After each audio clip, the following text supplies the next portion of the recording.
Coming to the other technology, if I may take another minute, Sanjeev, with your Yeah, permission. another minute is fine. Thank you.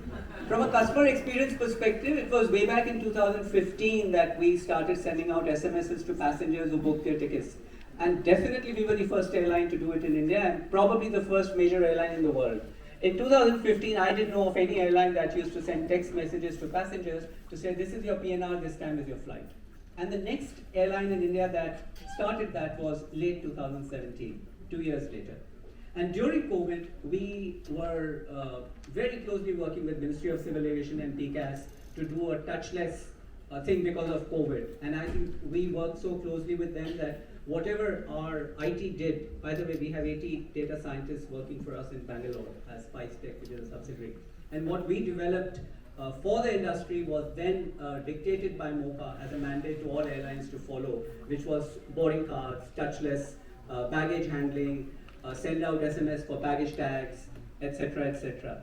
And one good thing that came out of all this was something that I've been fighting for 20 years with PCAS, is that why must you stamp the boarding card in India, which doesn't happen anywhere in the world, not even in Bangladesh? Why should the boarding card be stamped? Why do you need that extra CISF person there? And all along, what we heard was that this is a security requirement. It started after the Kandahar hijack, and nobody wanted to take the call to say knock it off. Thankfully, COVID came as a relief that no touch point. That's when they brought out those scanners, cameras and all. And thanks to COVID that we got rid of that, archaic practice. One point last I'll touch with Salil and also Satyaki mentioned about archaic IT. Yes, Type B, for airline people know, Type B is something I've used. I've been here 37 years in the industry. I've used it from day one and it was probably there 30 years before. Using the same technology today, which costs a bomb because it's satellite. It's used through satellite. Today with web-based, you can actually achieve something. And I also happen to be the deputy president for CETA Council at Brussels. And CETA services some 4,000 airports and 400 airlines today. And this is something I talk about there, that we need to get rid of that expensive, archaic dinosaur technology where airlines have to pay a bomb for it and come on to a web-based. And we hope we'll be able to do that in the foreseeable future.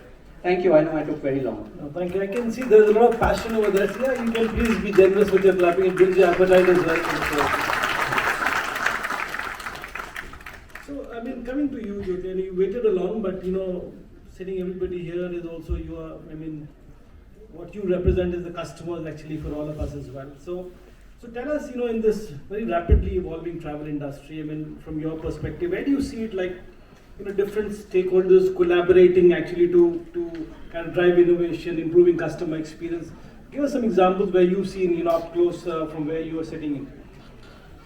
Thank you, Sanjeev. It's wonderful to hear everyone, so I have to speak the least, so I don't need to deplete the time which is allocated to us. But to say, coming back to this, I've heard so many viewpoints from the airlines, and again coming back to the industry as the travel agents, I think I would say that collaboration, of course, is very, very important. And that's the only thing that will drive this industry to achieve success, and that's the simplest words I can use for it.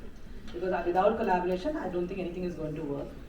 Yes, everything got accelerated because of COVID, and your technology has moved, everything has moved much faster and quicker than what I was expecting. It would have taken us a lot of time because I don't think COVID was one thing where everyone started using virtual reality, one started using the Zooms and the Microsoft Teams and etc., all those virtual platforms, and we saw everything going virtual absolutely. So that's a trend that's going to stay. So that's one thing that we have been adopting, and as an association also we've been encouraging some parts of it, but we can't take it to the optimum because of course it will deprive us only of travel. So saying that, but I'll tell you there were a lot of challenges when we talk about COVID, and I'm saying this while the airlines are here. I wish there was a question answer between them and me. It would have gone much better. But during COVID, we struggled a lot. And we struggled a lot, like Salil said. Our main concern was our refunds.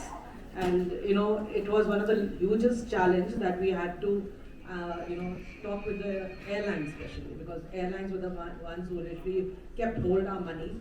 And sometimes I feel, we are the ones financing them totally and no one else finances them. It's all a hoax that they say they go to the banks, they go to someone else, but it's we, the industry, who are actually, giving them that support system to fly.